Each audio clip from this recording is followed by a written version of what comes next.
नमस्कार दोस्तों, मैं हूं आयुषी सोनी और आप देख रहे हैं R2 सॉल्यूशंस पॉडकास्ट। आज हम एक ऐसे टॉपिक पर बात करने वाले हैं जो हर घर, हर सोसाइटी और हर बिजनेस से जुड़ा हुआ है, लेकिन अक्सर लोग इस पर ध्यान नहीं देते। Water tank cleaning. हम सब रोज़ पानी इस्तेमाल करते हैं, लेकिन क्या हमने कभी सोचा है जिस टैंक से ये पानी आ रहा है वो कितना साफ़ है? इन सभी सवालों के जवाब देने के लिए हमारे साथ मौजूद हैं R2 सॉल्यूशंस के फाउंडर और director mister Sachin sir. Sir ने ना सिर्फ वाटर टैंक क्लीनिंग इंडस्ट्री में अपनी अलग पहचान बनाई है, बल्कि फ्रेंचाइजी मॉडल के थ्रू कई लोगों को बिजनेस अपॉर्चुनिटी भी दी है। तो चलिए बिना किसी देरी के शुरू करते हैं आज का ये इंटरेस्टिंग और informative conversation. Sachin sir, R2 solution start करने का आइडिया आपको कैसे आया और इस जर्नी की शुरुआत कैसे हुई? हमको ये आइडिया था 2019 में, जब हम लोग एक सिविल कंपनी में काम करते थे कंस्ट्रक्शन में। तब वहाँ पे डिपेंड करता ऊपर की जो टैंक रहती थी उनको क्लीन करने के लिए हमको लेबर्स ढूंढने पड़ते थे। फिर हमको वैसे एक आइडिया आया कि इसका भी बिजनेस हो सकता है करके। सर, आपके हिसाब से आज भी कितने लोग हैं जो वाटर टैंक की सफाई को इग्नोर करते हैं और इसके क्या नुकसान हो सकते हैं? 60 से 70% लोग आज भी है कि वाटर टैंक क्लीनिंग के लिए इग्नोर करते हैं, और उसके नुकसान ऐसे बीमारियाँ जैसे जुलाब होना, हेयर फॉल होना, ये सबसे ज़्यादा प्रॉब्लम हो रहा है। स्किन के ऊपर रैशेस आना, इन्फेक्शन होना, ये सबसे ज़्यादा प्रॉब्लम हो रहे हैं। ओके। ऐसा कोई केस या एक्सपीरियंस जहाँ पे आपने टैंक को देखा होगा और आप शॉक हो गए होगे? हाँ, गवर्नमेंट सेक्टर में भी हुआ है, प्राइवेट सेक्टर में भी। जैसे जो पानी की टंकियाँ रहती है उसके अंदर स्लज इतना रहता है, वो देखने के बाद ही समझ में आता है कि लोग इस तरीके का भी पानी पी सकते हैं करके। सर, बहुत लोग सोचते हैं कि टैंक का पानी साफ दिख रहा है, तो क्या पानी साफ होता है? ये सच होता है क्या?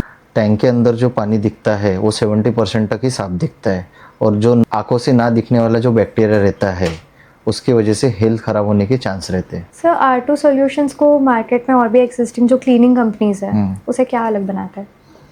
R2 सॉल्यूशंस की जो टीम है, मशीन्स ऑपरेटर से लेके सारी चीज़ें, वो एक अलग लेवल के काम करती है। और उसके अंदर जो लिक्विड यूज़ करते हैं, जो सॉल्यूशंस है हमारा, वो हमारा खुद का मैन्युफैक्चरिंग है। यानी मार्केट में जो कुछ भी अलग अलग कंपनीज है से क्लीन कर रही है, तो उनके लिक्विड में और हमारे लिक्विड में काफ़ी फ़र्क है। सर, आपके अकॉर्डिंग घर या सोसाइटीज़ को कितने टाइम में क्लीनिंग करवानी चाहिए? डिपेंड करता है उनके टैंक के कंडीशन के ऊपर। वैसे तो साल में 3 बार करना ज़रूरी है। जितना ज़्यादा आप टैंक को क्लीन रखोगे उतनी आपकी हेल्थ भी अच्छी रहेंगी। ओके।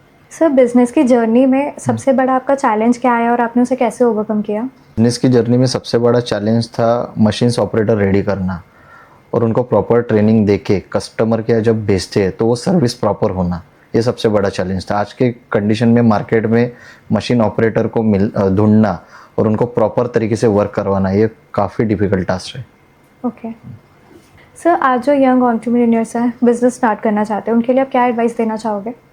मैं तो यही बोलूँगा कि R2 सॉल्यूशन ज्वाइन कीजिए, चैनल पार्टनर बनीजिए, और मंथली 60 से 70% तक इनकम कमाइए। सर, टैंक के अंदर सबसे ज़्यादा किस प्रकार की गंदगी मिलती है? जैसे टैंक के अंदर ग्रीन कलर की अलगाई हो गई, क्षार हो गया, इस तरीके के सबसे ज़्यादा टैंक गंदी दिखती है। सर, कुछ लोग टैंक क्लीनिंग करवाते हैं तो उसमें जो केमिकल्स होते हैं क्या वो सेफ़ होते हैं? इसका मैं 100% तो बता नहीं सकता, लेकिन सबका अपना अलग अलग फार्मूला है यूज़ करने का। टैंक के अंदर केमिकल, कोई एसिटिक यूज़ करता है, कोई ब्लीचिंग पाउडर यूज़ करता है, कोई अपना हैंड वॉश या निरमा इससे क्लीन करते हैं, लेकिन वो टैंक क्लीन करने के लिए यूज़फुल नहीं है। टैंक के अंदर कोई भी लिक्विड यूज़ कीजिए आप, लेकिन वो 0% फोम रेडी ना करता हो, ऐसा अगर कोई लिक्विड है तो ही टैंक अच्छे से क्लीन हो सकती है। सर, प्लास्टिक और कंक्रीट के टैंक्स होते हैं तो उनकी क्लीनिंग में भी कोई डिफरेंस होता है क्या? हाँ, होता है ना, कैसे? क्योंकि सिंटेक्स जो टैंक रहती है प्लास्टो की वगैरह, वो सबसे ज़्यादा हार्ड जाती है क्लीनिंग के लिए, क्योंकि उसको स्क्रबिंग के लिए बहुत ज़्यादा टाइम जाता है। और वही सीमेंट की टैंक रहती है तो वो जल्दी हो जाती है, क्योंकि उसमें गैस तैयार नहीं रहती, टैंक के अंदर जो हीट रहती है वो तैयार नहीं रहती। सिंटेक्स टैंक में सबसे ज़्यादा प्रमाण उसी का रहता है। टैंक के अंदर अगर कोई जाके काम कर रहा है तो 5 मिनट के अंदर बाहर आना पड़ता है उसे, क्योंकि अंदर जो गैस तैयार रहती है उससे उसको चक्कर आने के सबसे ज़्यादा चांसेस रहते हैं। ओके। सर, अब तक आपने सबसे ज़्यादा गंदा कौन सा टैंक देखा है और उसमें क्या मिला था आपको? एक टैंक हमने देखी थी, उस जगह का नाम नहीं लेना चाहता मैं, लेकिन कैसा है कि वो टैंक के अंदर स्लस तो इतना था, लेकिन बाद में उसके अंदर ऐसे कीड़े भी निकले जो ऐसे छोटे छोटे निकलते हैं। वो इतने ज़्यादा इसमें थे कि लड़कों को उसके अंदर उतरने के बाद इचिंग स्टार्ट हो गई थी, यानी खुजली वगैरह ऐसे स्टार्ट हो गई थी। वो हमने सबसे ज़्यादा गंदी टैंक आज तक की देखी। और कुछ कुछ टैंक में यानी उसमें एक ऐसा भी पॉइंट निकला था कि छोटी छोटी फिशेस भी मिली थी हमको वो टैंक के अंदर। ओके सर, फिर आपने इतना डिफ़िकल्ट टास्क कैसे कंप्लीट किया? हमारे जैसे मैंने जो पिछले इसमें बताया था कि हमारे जो मशीन ऑपरेटर है वो वेल ट्रेंड है, उन्होंने प्रॉपर प्लानिंग की। दो दो करके टैंक के अंदर जाते गए और उसको स्लज को डिवाइड करते करते करते करते क्लीन करते गए। जो टैंक हमको 1 घंटे में क्लीन करनी थी उसको हमने 1.5 घंटा लगा, थोड़ा टाइम ज़्यादा लगी, लेकिन प्रॉपर तरीके से क्लीन करके ही बाहर निकले थे। अगर लोगों को पता करना है कि अब उन्हें अपने टैंक को क्लीन करवाना चाहिए, तो वो कैसे हमें पता चल सकता है? वो इंस्पेक्शन करवा सकते हैं अपने टैंक का कि टैंक की कंडीशन क्या है, टैंक के अंदर कितना स्लज है, क्या है, पानी क्लियर है नहीं है। वाटर टेस्टिंग भी करवा सकते हैं उसका। जो इंस्पेक्शन है ये हमारी कंपनी फ्री ऑफ कॉस्ट में करवाती है। टैंक हमारे कंपनी के सुपरवाइजर जाके विजिट करते हैं और प्रॉपर टैंक का इंस्पेक्शन करते हैं। उसके बाद फिर क्लाइंट को बताया जाता है कि आपकी टैंक इतनी गंदी है, इतने दिन में आपको क्लीन करना ज़रूरी है करके। नागपुर में ऑलरेडी काफ़ी सारी water tank cleaning services available हैं, तो आपकी कंपनी से क्यों कोई फ्रेंचाइजी लेगा? हमने जो अभी सेगमेंट चालू किया है फ्रेंचाइजी का, उसी में चैनल पार्टनर एक स्टार्ट किया है बराबर। हम एक डेली बिजनेस गारंटी दे रहे हैं मार्केट में। जैसे अब हमारा नागपुर में भी स्टार्ट हो चुका है, चंद्रपुर में भी हो रहा है, धीरे धीरे हमारा सेगमेंट बढ़ते जा रहा है क्योंकि लोगों से अलग सर्विस दे रहे हैं हम लोग। जैसे लिक्विड हो गया हमारा जो सॉल्यूशंस है वो मार्केट में अभी तक लॉन्च नहीं किया है हमने, लेकिन हमने कस्टमर का यूज़ किया, उसको यूज़ करने के बाद कस्टमर के रिव्यू हमको पॉजिटिव है। उसके बाद ही हमने ये धीरे धीरे चैनल पार्टनर का आइडिया मार्केट में लॉन्च किया। ओके सर, R2 सॉल्यूशन से अगर कोई फ्रेंचाइजी लेता है तो उसे ऐसा आप क्या सपोर्ट देते हैं कि उसका बिजनेस जल्दी ग्रो करे? R2 सॉल्यूशंस की तरफ से उनको डेली बिजनेस गारंटी मिलती है पर डे की। उसके बाद इक्विपमेंट्स मिलते हैं कंपनी की तरफ से, जो कंपनी ने थर्ड पार्टी कंपनी को हायर करके मैन्युफैक्चरिंग की है। उसके बाद फिर कंपनी की तरफ से ट्रेनिंग मिलती है, बैकएंड में सपोर्ट रहता है उनका। उनको जाके कस्टमर के पास काम करना है और पेमेंट रिसीव करना है। ओके सर, आज मार्केट में ट्रस्ट सबसे बड़ी चीज़ होती है, तो R2 सॉल्यूशंस ट्रस्ट कैसे बिल्ड किया?